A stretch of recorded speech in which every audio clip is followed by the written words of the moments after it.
আসসালামু আলাইকুম। এই ভিডিওতে আপনি খুবই সুন্দর দুইটা সেন্টেন্স স্ট্রাকচার জানবেন এবং সেগুলা দিয়ে আপনি অনেক হাজার হাজার বাক্য বানাতে পারবেন ইনশাল্লাহ। বুঝতে হবে এখানে। ম্যারাথন দৌড়ানোর পর ক্লান্ত বোধ করা তো দূরের কথা, সে উল্টো জিমে চলে গেল। এই বাক্যটা আপনি চিন্তা করেন। ম্যারাথন দৌড়ানোর পর ক্লান্ত বোধ করা তো দূরের কথা, সে উল্টো জিমে চলে গেল। এই অংশের ভিতরে আপনি কি কোনো কাজ হচ্ছে না। সো কোনো কিছু তো দূরের কথা, এটা বুঝাইতে চাইলে আমরা ফার ফ্রম বিইং ইউজ করব বা ফার ফ্রম ওয়ার্ডটা ইউজ করব। আবার এখানেও তো ম্যারাথন তো দূরের কথা আছে, কিন্তু এখানে আমরা লেট অ্যালোন ব্যবহার করব। এটার কারণ কি? আপনি আসেন আগে এই দুইটারই আমরা লিখি। ইংলিশ কি হয়? ম্যারাথন দৌড়ানোর পর ক্লান্ত বোধ করা তো দূরের কথা, তাহলে সে কি ক্লান্ত বোধ করবে? Feeling exhausted. আচ্ছা, তো দূরের কথা মানে ফার ফ্রম।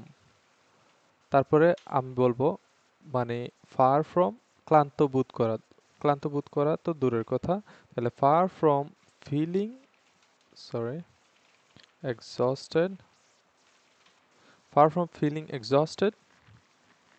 এখন হচ্ছে দৌড়ানোর পর আফটার ম্যারাথন, ম্যারাথন দৌড়ার পরে ফার ফ্রম ফিলিং, আপনি যদি আফটার ম্যারাথন তারপরে ক্লান্ত বোধ after marathon feeling exhausted far from, এইখানে ওয়ার্ডের একটা মানে অ্যারেঞ্জমেন্ট থাকে। সো আমাদের ফার ফ্রম আগে বসাইতে হয়, তারপরে আপনি যেটা বোধ করলেন বা যেটা হইলেন সেটা যদি হওয়া হয় তাহলে ফার ফ্রম বিইং এক্সস্টেড, ক্লান্ত হওয়া। তো আপনি বোধ করা বুঝে তো বিইং ব্যবহার করতে পারেন, not it's not an issue. অথবা যদি কোনো এখানে করা টাইপের বুঝায়, যেমন ধরেন সাফার করা তো দূরের কথা, তাহলে ফার ফ্রম সাফারিং, এরকম হবে আর কি। সো ফিলটা তো একটা কাজ, কিন্তু এখানে তো কাজ হিসাবে ব্যবহার হচ্ছে না, এটা কিন্তু কাজ না। কারণ ফিলিং যদি কাজ হইতো তাহলে তার আগে am is are, was were, have been, has been, had been, should be, এগুলা মাইট বি, এগুলা ওয়ার্ড থাকতো। But since there is no auxiliary verb or modal verbs, এটা কোনো কাজ না, এটা একটা কাজ করিয়া type.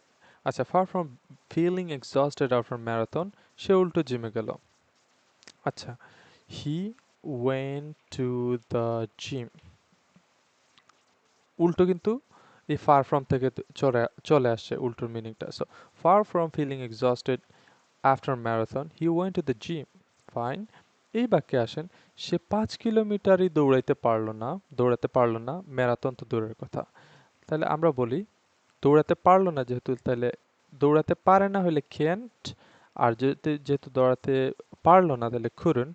He could not, he could not run, he could not run for, অথবা he could not have 5 kilometres run, মানে সে 5 কিলোমিটারই দৌড়াতে পারলো না, ম্যারাথন তো দূরের কথা। এক্ষেত্রে আসবে let alone ম্যারাথন। মানে হচ্ছে এখানে আপনি চিন্তা করেন যে এই দুইটা বাক্যের ভিতরে কি আসলে আহামরি পার্থক্যটা হইলো, যার কারণে আমার এখানে let alone ব্যবহার করা লাগলো, এখানে far from ব্যবহার করা লাগলো।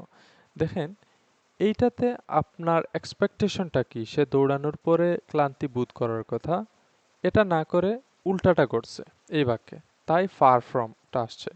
আর এইখানে হইল যে সে যেটা সহজ করার কথা এইটাই করতে পারছে না, তাহলে এই সহজের চেয়ে আরেকটু কঠিন যদি হয় তাহলে তো ওটা পারবেই না।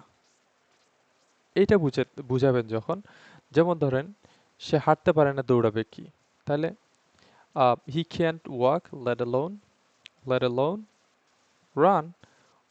আচ্ছা, কিন্তু আপনি ধরেন কথার কথা এই যে বলতেছেন যে আহ, এরকম যে সে 5 কিলোমিটার হেঁটে ক্লান্ত হওয়ার কথা তো দূরের কথা, সে আরো 5 কিলোমিটার দৌড়ালো, তাইলে কি মানে আপনার এক্সপেকটেশন তো সে ক্লান্ত হয়ে বসে থাকার কথা, কিন্তু এটা না করে সে কি করছে, আরো দৌড়াইছে। মানে সহজটাও পারছে এবং তার চেয়ে কঠিনটাও পারছে। আর এই নিচের বাক্যের ক্ষেত্রে সহজটাও পারে নাই, তাহলে তো কঠিনের আলাপ বাদই দিলাম।